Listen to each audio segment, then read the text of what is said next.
Now, even though this lion is fast asleep and not moving, if there's a sound or if a rival male lion called to the north of us, these three boys would be up in a flash and could probably cover 10 to 15 miles in less than an hour. So they can move very quickly when they need to, especially when their territory is being threatened by a marauding male.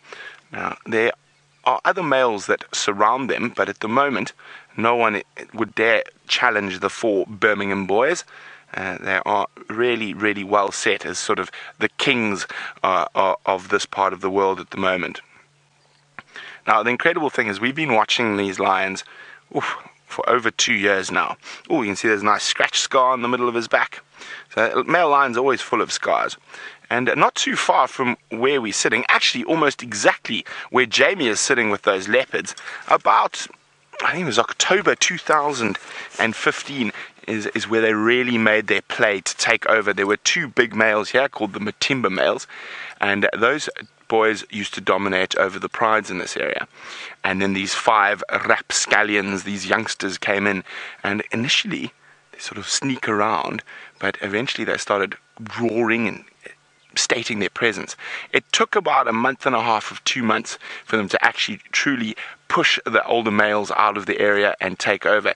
And it's a really, really difficult time for lion dynamics in the area, because these guys will often kill cubs, kill lionesses, they're fighting with males, their testosterone's up. But it's a fascinating thing to watch, and we were lucky enough to witness quite a few interactions between them. And as I said, exactly where Jamie is with those leopards was the first time, I think you were with me, Brian, that we actually saw them fight and chase each other up and down. Now, speaking about where the lions were fighting and roaring and chasing each other up and down, let's go back there, but there are no lions there, only leopards. Queen Karula and her 2 offspring enjoying a delicious breakfast of deceased impala. We've been watching Xongile as she tucks into her breakfast, and I have to tell you that while I've been watching her, she has let out 2 very unladylike belches while we've been watching her. Someone perhaps had better teach her to eat like a lady. Not, of course, that leopards need to. Now, for those of you that are just joining us, these animals are completely 100% wild. Karula caught and killed that impala last night, and we are incredibly fortunate to be able to have the privilege to share these lives with them. Now, Alexandria, lovely to have you on board, Alexandria. Oh, hello, girl. Oh, I've just got the smell of deceased impala wafting over us. Thanks, Xongile. Sorry, Alexandria. You wanted to know... That's quite pungent. You wanted to know how long a leopard can go without eating. The answer is probably a week or 2, or maybe 2 weeks, possibly even a little bit longer. But of course, the weaker they get out here in the wild, they don't get fed. So they have to have the strength to be able to catch and hunt their own food. And generally speaking, though, leopards are incredibly good at that. Even when there isn't something for them to catch, or they don't have the strength to catch something big. 2 weeks ago, we watched a little leopard cub eat a tortoise, which any leopard could catch. So they are true opportunists. And just to give you an idea of what kind of opportunists they are, one of my most extraordinary sightings to date, and is also a testament to Karula's skill as a mother, one of the most extraordinary sightings I've had of all 3 of these leopards to date was with them in a very dense riverbed, and Karula had caught an antelope, and she had it in a tree, which of course leopards often do in order to keep their kills stashed away. And while we were sitting there, out of nowhere, a pack of 3 wild dog came barreling into the sighting, caught a baby inyala, and ate it in front of Karula and her cubs, all of whom were up the tree, safe and out of harm's way. And once the wild dogs had left, when they realized that they couldn't get to the leopards that were up the tree, Karula dashed down and grabbed the leftovers, because wild dogs don't always consume everything that they catch and that they eat. And she went down, got the leftovers, and trotted back and put it back in the tree next to her original kill. And that story tells us a few things. First of all, it goes to show what opportunists they are. Second of all, it goes to show that on these live safaris, you just never know what to expect. And I wish you could have seen Karula's expression. She looked like a shopper that has got the best bargain ever. She's just popped down out of the tree. I wonder where she's going to go. Perhaps she might want to come and enjoy some breakfast as well. Nope, just finding a more comfortable spot. Now, don't forget that because this is all happening live, it means that you can send through your questions as well, and you can do that using the hashtag #SafariLive on Twitter. Now, please do let us know if you want to know anything about the royal family, leopards in general, or in fact the African bush in general. You can send your questions through on Twitter in that way. Oh, exhausted. Now, while we wait for Xongile to finish off her breakfast, I'm thinking about going off in search of her brother, who has vanished. As you saw last week, the two of them get up to inordinate amounts of mischief. Oh, hold on, she might actually leave her breakfast. Now, while she has a jolly good scratch and decides whether or not she is still famished, I'm sure you're all dying to know the answer to the 2 truths and 1 lie, so I think it's time that James told you. We're back outside the tent, everybody, and the baboons are still knocking about in the tree there, chasing each other up and down, hither and yon, willy-nilly. And I'm sure you're all desperately trying to find out who and how many got 2 truths and 1 lie correct. Next week I'm going to have to do a lot better than I managed this year, at least this week. 75% of you got it correct. Scorpions are not, in fact, attracted to the smell of coffee. Now, if you have just joined us, my name is James Hendry, and it's wonderful to have you with us on this live safari, the 4th of 8 of them. Hashtag Safari Live is how you get hold of us and ask us questions, send us your comments, and thank you to all of you who have done that already. Just quickly, it is interesting, the thing that people fear the most out here is snakes. And more people are struck by lightning in Africa than they are bitten by snakes, than are killed by snakes. So that's quite an interesting one. You know, the chances of being struck by lightning are extremely small. Now, I just wanted to quickly look over here because I thought I saw a hovering fly, but it seems to have hovered off. While we do that, let's have a look at where we are in the world. You can see us zooming in on Africa, on the northeast corner of the South Africa, which is the world's most beautiful country, of course. And there is Djuma, the part of the Western Kruger that we are very privileged to call home. And it's on Djuma that most of the action's taking place here, with those leopards, with those lions, with that dead buffalo, and Stef with the Gloriosa sapoba, which of course was in fact a deeply toxic plant. I didn't realize he was looking at that particular flower. Let's head across to Stef now and find out what he's going to show you next. We're in South Africa, as you might have been told by my colleagues already, and South Africa is a very resource-poor country in terms of water. And so water out here in the bush is in particular demand by everything, and so you've got to make use of whatever you can find. Now, I'm expecting to find some water in this area. We're starting to get some plants that are showing us that there's water. As you can see from the very lush vegetation around us, this thick panicum, that is a sign of water. We're starting to get these terminalia trees as well, these silver cluster leaf trees. They're also a sign that hopefully there's a wallow somewhere close by, or at least a puddle. Now, what I'm hoping to do when you come back to me next time is show you what I'm going to do with some charcoal I collected from a stump that we passed a little bit earlier. So here we go, there's some charcoal that I picked off of a tree. Excuse the leaves that I've got with it. That is for, I'm trying to dry them for some snuff. Now, see if you can think what I'm going to be doing with this charcoal, not the snuff, with the charcoal in this area where I'm expecting to find some water. So we are interactive. You're welcome to ask me some question, and you can send through whatever you think we're going to do with this charcoal to the hashtag Safari Live. When we see me next, I'll have something prepared for you. In the meantime, you're off to Brent, who's got a bird.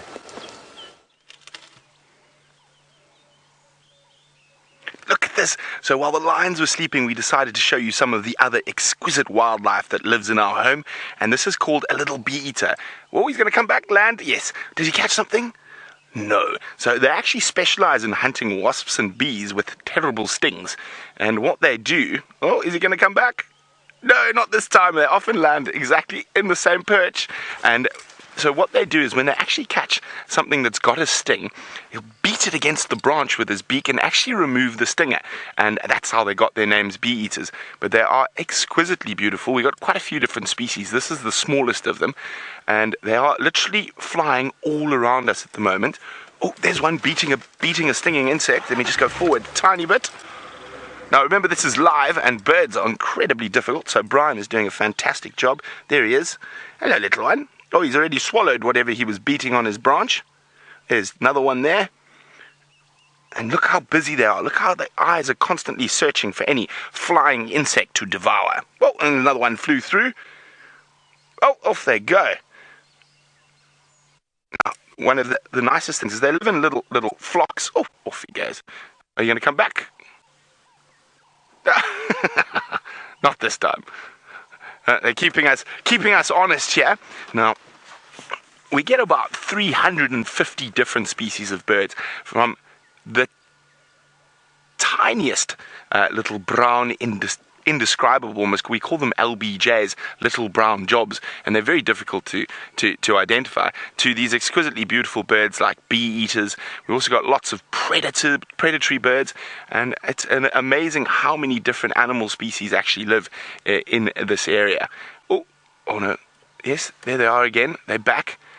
Oh, he's beating. Did he swallow it already? Oh, he's too quick for us today. And back again. He didn't catch something that time. Oh, he did. There we go. See how he's beating it against the stick? And off they go. They are absolutely exquisite little creatures.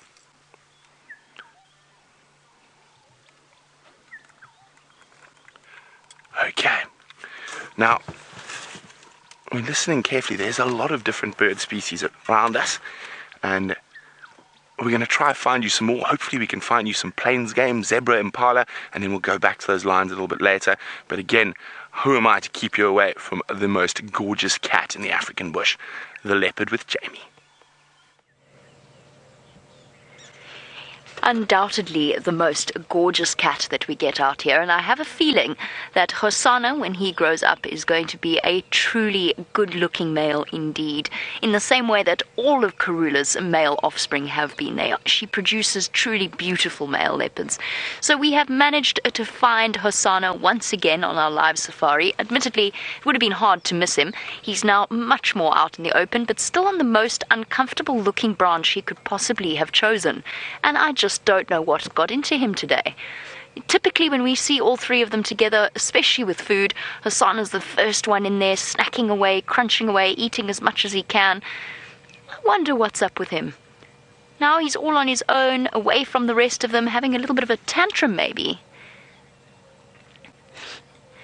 Look at them. And while we look at this gorgeous face, Ginger, thank you for sending through your question. You wanted to know whether or not, or how often leopards break teeth and if it affects them at all. They do break teeth, obviously as they get older as well. It's just more years of wear and tear. And Karula's actually lost the tip off one of her canines. If we have a chance to have a look in the next few minutes, perhaps we'll go and have a look and see. If she gives us a yawn, you'll be able to see she has a broken canine. For the most part, it doesn't affect them too negatively.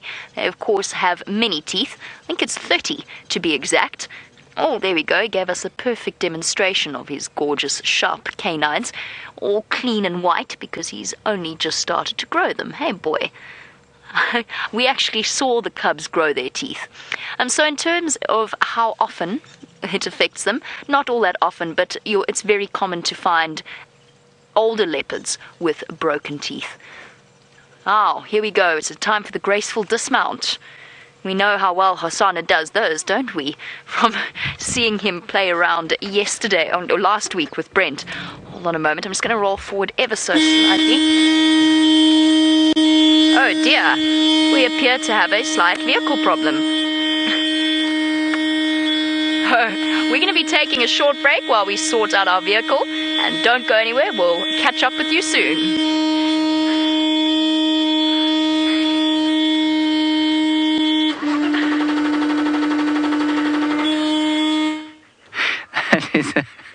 A dreadful pity, and I'll tell you a story that I nearly swore cars done that to me before in a leopard sighting with those 3 leopards and a vehicle full of guests before. Anyway, don't worry, it will be sorted out and it will not in any shape, way or form chase those leopards away. It's happened to me before. I don't know why it happens. Anyway, don't worry. It did chase the guests away, which I suppose could have been thought of as a positive. Here, while we wait for Jamie to sort out her vehicle issues, is the larva of a monarch butterfly. Now, many of you have heard of the monarch butterfly in North America, and it's got a most magnificent story. And I think it's the most romantic story in all the insect world. What happens is that in North America, they breed up in Canada, and then they fly clean across the continental United States into Mexico. And, you know, no butterfly that takes off in Canada ever actually makes it to Mexico. Let me say that again. No butterfly that takes off in Canada makes it to Mexico. They breed on the way.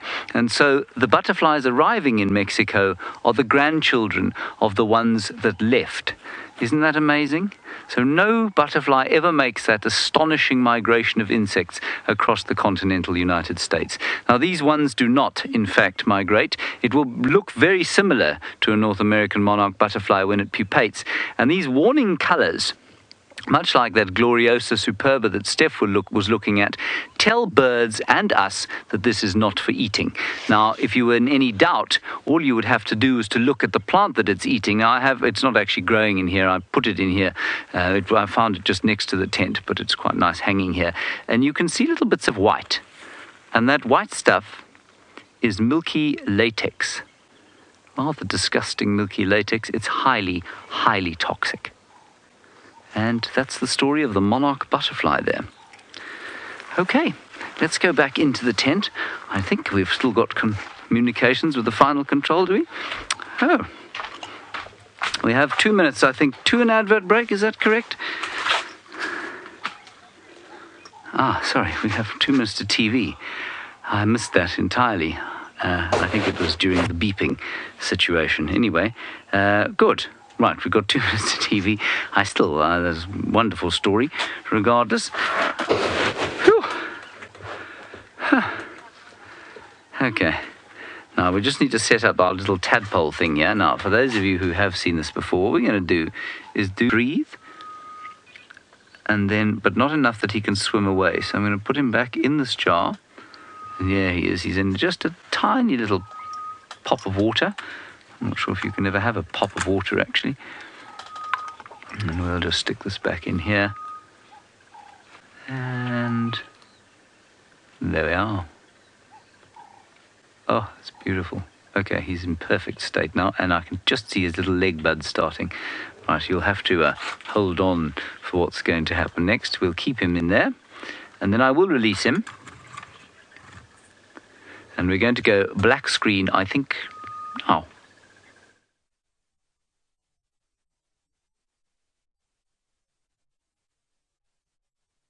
Welcome back, everybody, to your live safari on the western fringes of the Great Kruger National Park. I must just quickly apologize for that beeping noise. I had a wonderful time with those 3 leopards one time before in that beastly vehicle, which is now going to be thoroughly thrashed when it gets home, and it did exactly the same thing. And astoundingly, those leopards just looked up like this, went, oh, and carried on with what they were doing. That was about 3 months ago, so they were very young still, the little cubs. Didn't affect them at all. So please don't worry, they haven't been chased away. The amusing part of what did happen in that sighting that I was in, of course, was that there was a vehicle full of guests next door who just couldn't really understand why I was hooting at the leopards, and they left shortly thereafter. Anyway, all is fine, and we will go and see those leopards shortly. Hashtag Safari Live is how you get hold of us. On Twitter, send us your questions or comments. Perhaps you have some advice, mechanical advice on how to stop a beeping car. That would be great. Now, we're going to take to the air above the water. There we are. We are now hanging above a green and verdant landscape, and shortly we are going to explode over one of the greatest water bodies of the Sabi Sand. Here it comes. Oh, dear. No, bit of a break up there. Never mind. Anyway, we were going to try and show you some hippos. We will still try and do that. Now, in fact, it's back up. Let's go and have a look. There it is, gorgeous waterhole here called Chitwa Dam, and there's some hippos there. It's a huge pod of hippos, probably about 30 of them living in this dam. But the main thing that I am so excited to show you, there you can see Drone Commander Connor Teagues sitting there on the dam wall. I'm going to ask him to fly now due south towards that sticking out of the dam, and in the middle of it a whole lot of smaller sticks. And that's the nest of the red-billed buffalo weaver. And on top of the red-billed buffalo weaver, there's something else. So, Connor, just get in on top of that as close as you can, and we'll have a look into the top of that thing. What do you think it could be, everyone? Look, you can see little specks of white, and quite astoundingly, as we discovered a few days ago, there are the eggs of the Egyptian goose. 12 eggs in all. And it's the most brilliant nest site for an Egyptian goose because no snake can get up there, no crocodile will climb up there. I suppose a water monitor lizard, which you saw in that highlight clip with Hosana, could get up there, but otherwise that thing is predator safe. Here you can see the red-billed buffalo weavers going into their enormous apartment block. That's basically what they've got there. And then you can just see a little bit of sort of yellow-coloured nesting on the left-hand side, and those are the nests of the village weavers. So we've got village weavers, red-billed buffalo weavers, and on the very top, in the penthouse suite, we have the Egyptian goose, and soon, hopefully, 12 goslings. Isn't that wonderful? Now, this is the Chitwa Dam, and the Chitwa pod of hippos has been providing us with an enormous amount of entertainment. So I'm going to ask Connor to zoom out a little bit and see if he can't find the pod. I think it was just behind where you are now, Connor. So if you keep swinging to the left, there we are. Keep going. There's one hippo, and I think just a little bit further to the left we'll find the rest of them. There are two of them now, watching Drone Commander Teagues. As he flies over there, the rest of them are there on the right-hand side. So what that will be is the main pod with the big bull, some cows, and some little ones. And then the others dotted about the place will be young bulls, juveniles, and sub-adults sort of finding their way in the hippo world. And I'm kind of hoping that we'll be able to see some Egyptian geese. But I don't see an Egyptian goose. Look at that, everyone. Down, Connor, just go to the right, go to the right. There is a fish eagle. There it is, right in the middle of your screen there, Connor. Well done. There's a fish eagle. That is Chitwa Lodge, everyone. And that fish eagle, everybody, in North America is the wonderful bird for you, of course, because it is the same genus as your bald eagle and looks very similar. Not quite the same size, but it is a very closely related bird. Isn't that beautiful? And what it will do will go and take fish out of the dam, but also they will eat little baby goslings if they can get hold of them, and so the adult geese will be very wary of him. This is a beautiful shot. Oh, that's wonderful, and how very perfect to have seen the fish eagle void his bowels as we left. Excellent. Okay, Stef is now going to show you something about how you survive in the bush with water. Now, we haven't the same sized body of water as you were with, but we've got ourselves a little puddle. We finally managed to find ourselves one of those bushveld pans that I was talking about. This is a wallow that is probably being created by rhinoceros and buffalo and warthog. And this is generally how you find your water in this particular area. Now, you might notice that I'm a bit dirty, and it's because I've been wading around in here and also building something for you. And I'm going to show you how you can utilize this water from a survival point of view. Obviously, you'd like to boil water if you can, but it's not always possible. Sometimes the wood is just too wet, or you just don't have the means to make a fire. But quite often, there's the means to make a water filter. And that is what I'm going to do for you right now. So, I have some of that charcoal. As you can see, my hands are black. I picked that off of a tree that had burnt during a fire recently. So there's some charcoal. I've also picked some flavorant because, to be quite honestly, this water is not going to taste nice no matter what I do to it. So I'm flavoring it with a little bit of basil. Now, Xavier, you've asked I asked the question, what are we going to do with this charcoal? And I'm going to use it in my filter. I'm not going to brush my teeth with it. Yes, you can brush your teeth with charcoal because the ash from charcoal is quite abrasive and you can use it to brush your teeth with. So you're not wrong, Xavier. It's just a question of what I'm going to do with it right now in terms of water. So I've picked a little bit of this osmium that I'm going to flavor my water with because it's not going to be nice what I'm going to do now. I have then my other sock in my hand, and I'm going to use this as a receptacle for collecting this water. The freshest water here is going to be the water that lies closest to the surface. So what you want to try and do is use something that's absorbent. You can see how my sock is absorbing the water there, just as close to the surface as what I can get it. I'm going to roll it around inside there, making sure I saturate it, but without disturbing. Oh, there we go. You can see I've got a little bit of mud on the bottom over there, so we won't use that part. And then I've made a filter for you, so keep it in a hand. What I've done, let's put my flavorant in the top there, is I've used my other sock. I've filled the bottom with a mixture of sand, which gives it some weight. There's some sand inside there. The charcoal, I made a nice thick layer, and then some grass at the top, and then my flavorant, my osmium. And I've found a snail shell as a receptacle as well. So this is a snail shell from a giant land snail that we found lying out here in the bush. That's going to catch my water for me. So put that down. I've got myself a stand. So there we go.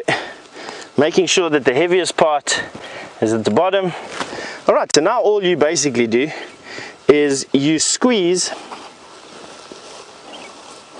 your water out of your sock. I'm going to have to fetch some more.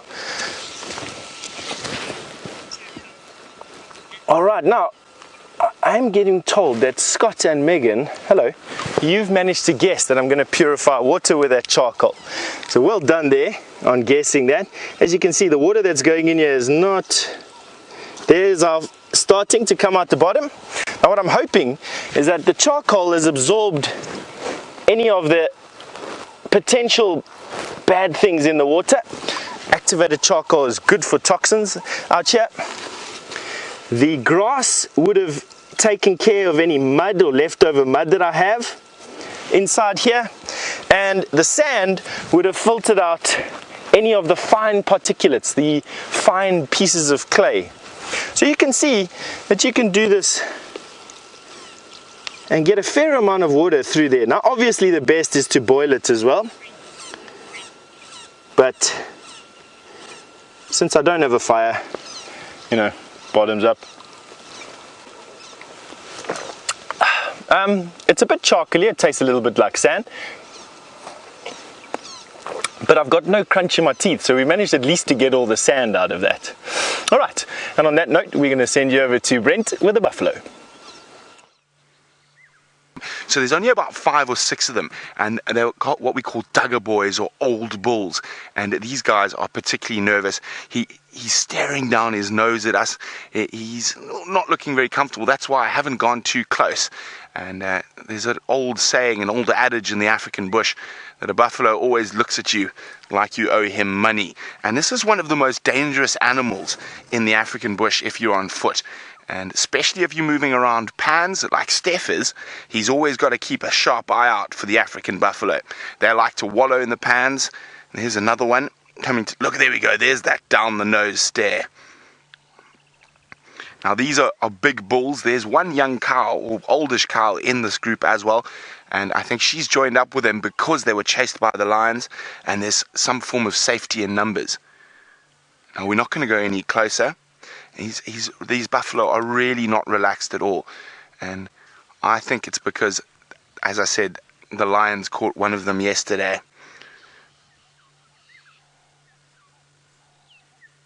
So they are massive animals. A big bull like that will be about 2,000 pounds. And you can see how nervous he is, moving his head, sniffing around, keeping an eye on us, but he's about to disappear into some thickets. And oh, there we go, he's still checking on us. He just flipped his head back to look at us.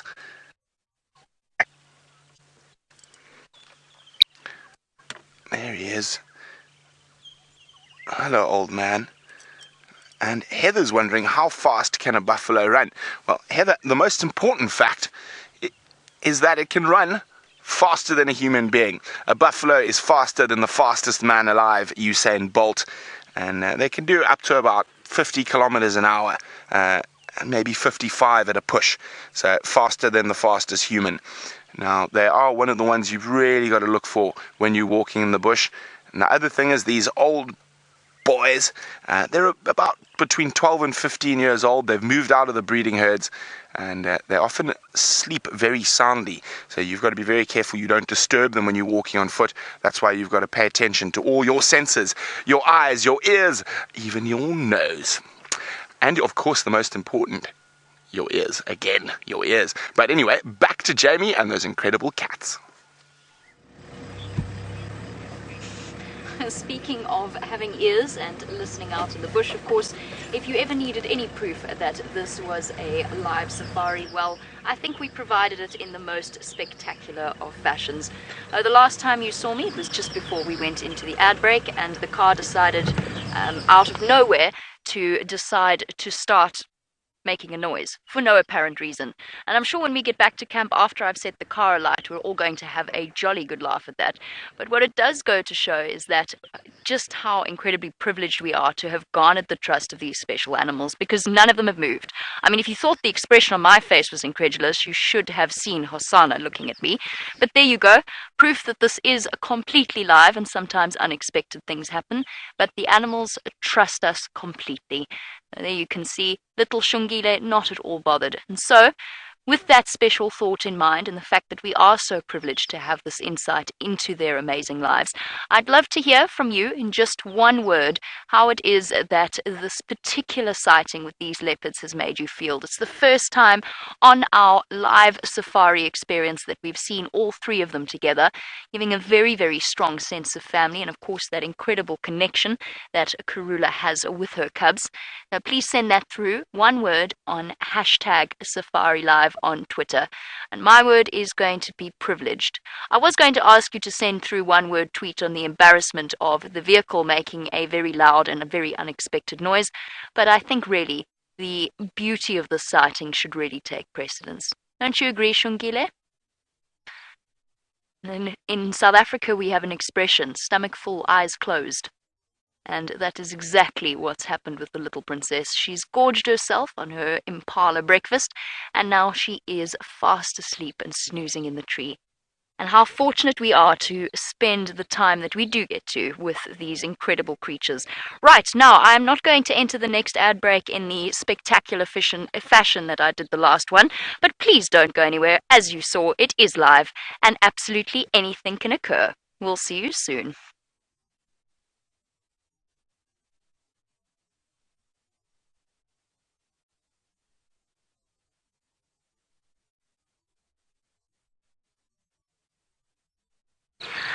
All right, little Xongile. Sorry about that. I think the worst that we did was just disturb her nap ever so slightly while she was snoozing away in the weeping wattle. And Karula, believe it or not, is here. I don't know if we've even had a chance to show you that. She's there. She was there. That grass moving there, that's a foot? Pale? Body part of leopard?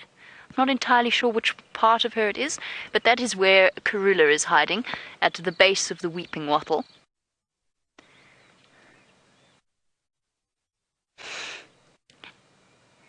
Where are you off to? You thinking about more breakfast, or are you thinking about a comfier spot? Now with that round belly, it must be harder to find a comfortable patch of tree. I think she's going to go down towards Karula. And Hosana's still having a sulk in his tree off in the distance. Not sure what his problem is.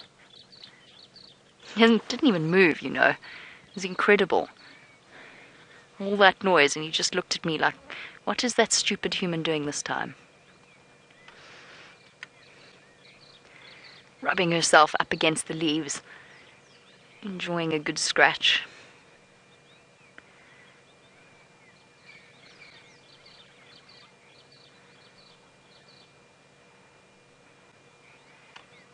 Unfortunately, I figure by the end of this film we'll be inured to embarrassment. Pretty much. We'll be immune to it.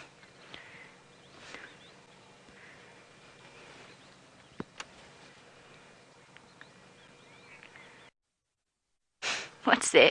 Does something smell nice, or is it just a good place to scratch? Can't believe how her eyes have changed colour. A little bit sad about that. I was sort of hoping that they would stay that amazing hazel brown that they were when she was a cub. But they've gone much more sort of the colour of her mom and her brother's eyes now. It was unique. I've never seen eyes like that on a leopard.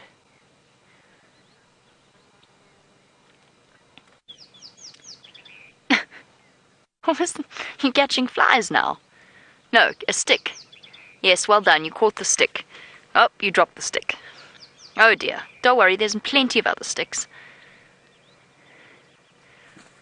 Oh, that was a thud. That was unexpected.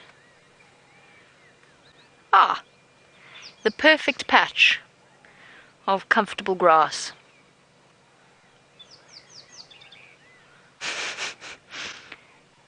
There we go.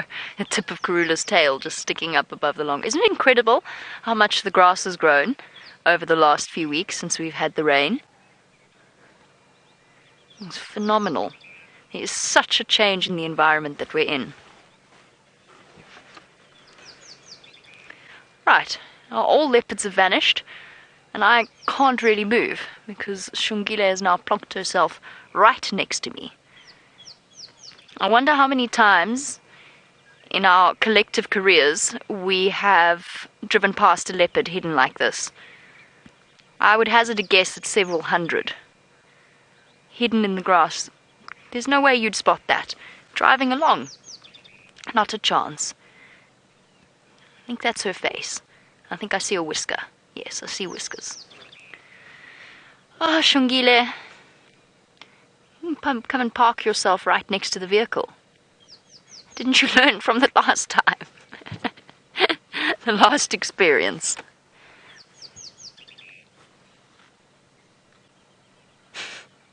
I don't think she's going to stay in there for long.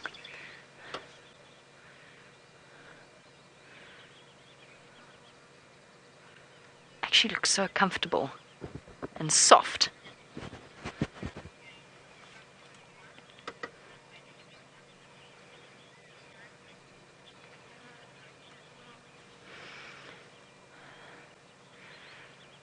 Okay, Xongi. You are really in a very awkward place. What are we going to do?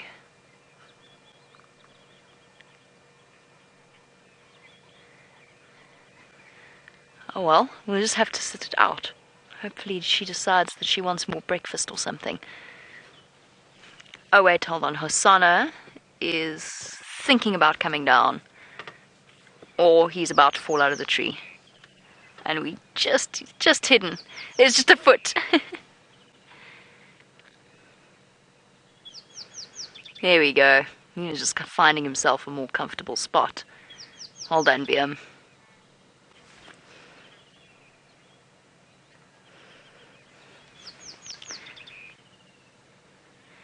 And welcome back to all of you rejoining us as part of our television audience here on your live safari.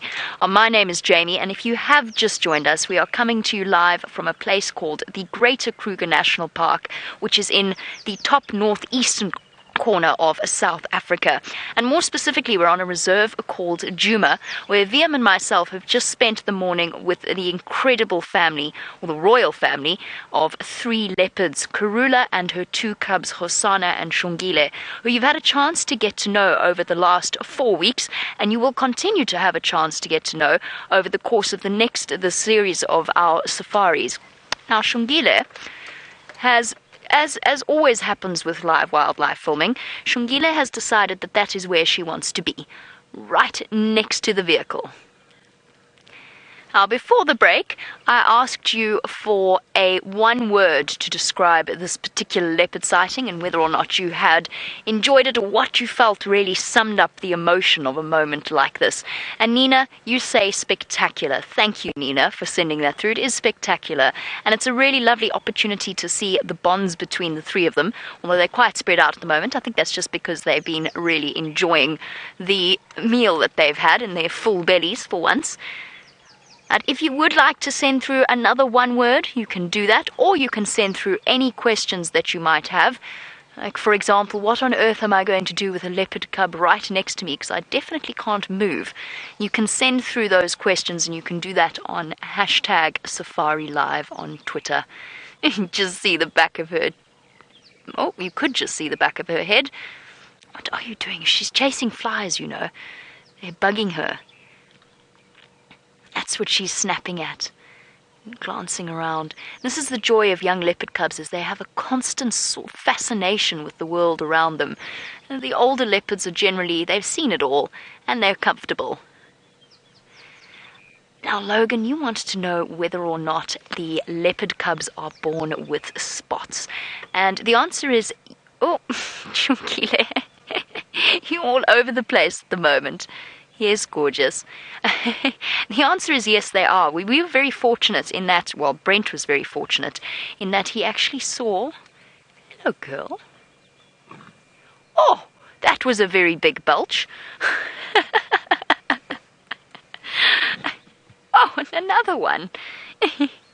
You're making lots of noise. Did you eat your breakfast too quickly? Oh, and another one. No, little girl.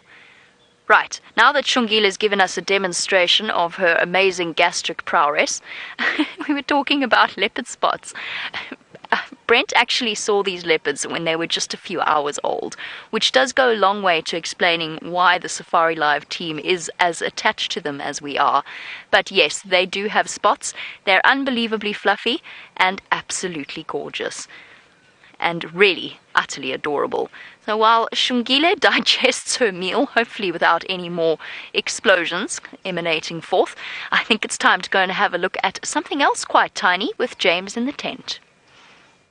It's so tiny, and it's not going to belch. Blech. My name is James Henry, and underneath the microscope we have got a very special little creature. That's a tadpole. Now, Stef was drinking water. He may well have consumed one of these if he hadn't poured the water through his sock. And the tadpoles are out in many, many of our little pans and water holes. Now, I'm going to keep this and Tadpole and all his friends for the next 4 weeks to see how they develop. Now, if you look very carefully, I'm just going to give him a bit of a shake. You can see the leg bud beginning on the top sort of surface that you can see there. You can see the leg bud between the tail and the body. You can see the first frog's leg starting to form there. Now, I don't know what species of frog this is, and I'm hoping over the next 4 weeks, if we keep them alive, they will turn into the frogs that we will then enjoy and discover things about. No idea what tadpole that is. Good. Now, from one water-themed sighting to another. Ronald the Rover has been waiting very patiently to show himself to you.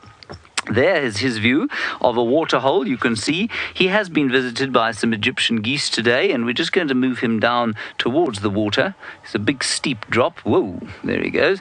Oh, onto the top of the rock there, and we're just going to let him have a look and see if he can't find some terrapin friends under the rock there. There are lots of terrapins in the water, and obviously many kinds of frogs, and there he is on the dam cam. Oh, he's got one friend there, a blacksmith lapwing. That's very nice. Good. Well, Ronald's had a quite quiet day, but you know he's a patient fellow, and so with any luck, he will stay there. Now, if I was going to have something to drink, I might take this water and filter it through my sock. I'm not going to do that because that would be disgusting. Instead, while I tell you that the next show you're going to watch is called The Desert Sea, and it's a wonderful show about the Pacific West, or the Western Ocean, and of course the Sonoran Desert and its incredible creatures. And you can watch it there on Nat.Geo Wild. It's coming up shortly. It's called The Desert Sea, and it's an encore broadcast. While I do that, I'm rather than drinking that disgusting water, I'm going to hand one of these to David, the cameraman. Well done, David. Fine malt whiskey. We bid you a fond adieu for this week. 11 p.m. Eastern Standard Time next week. We will see you over here for a live safari, and in the meantime, while I consume this delicious stuff, we're going to hand you over to Stef and a dung beetle. Bottoms up. Look at what we've, cheers to that first, James, thank you very much. Secondly, look what we've got playing around in the road over here with their little ball. This is a dung beetle pair. This is the female, this is the male. Let me turn him so you can see him. He's doing all the work. He's pushing the dung ball down the road. That's the female. Her job is to pat the dung ball tight and to ward off any intruders that would like to come and steal the ball. They are rolling it down this pathway over here specifically so that they can find a place to bury the dung. Once they've buried the dung, she will lay an egg on the dung. It will hatch, and the larvae will eat the dung ball, emerging as a fully formed dung beetle probably about a season from now. But just have a look at the size of that dung beetle. This dung beetle, one of the strongest organisms on the planet, can push and lift up over 1,000 times their own body weight. Now, just to put that into perspective, a bull elephant can lift probably about 1.2 times its own body weight. A human can barely lift 3 times their own body weight. This little dung beetle can lift and push more than 1,000 times their own body weight. Isn't that incredible? Very, very awesome. And that sort of brings us to the end of our bushwalk for this particular show. Don't forget, we've got another 4 more left, 4 more bushwalks here in the middle of the Kruger National Park. I'm looking forward to seeing you at every one of those. All right, until next time, bye-bye. Well, we got back to the lions after our meandering, and Mr. Tinyo is looking very uncomfortable as the African day heats up. Now, his other 2 coalition members have moved into a thicket, and I'm hoping he's going to do the same. Now, we've had so many questions, so many tweets. It's been absolutely incredible being able to interact with you. So we're going to try to do a little quick fire round of lots of questions. Now, there we go. Zachary is wondering, how big is a lion's territory? Now, Zachary, it all depends on the size of the coalition. A coalition of 4 males like this, they have a territory of about 20,000 acres, about 10,000 hectares. And there we go. And I was really hoping today that these boys would give us a roaring start, or even hopefully a roaring send-off, but unfortunately they haven't. And Dara is wondering, how many miles does a lion's roar carry? For the human ear, you can hear it for about 6-7 miles, but if you're a lion, you can probably hear it at over 10 miles, 10 to 15 miles, and it is incredible how that deep rumble rolls through the African bush. And I'm going to give you a little rendition of that a little later.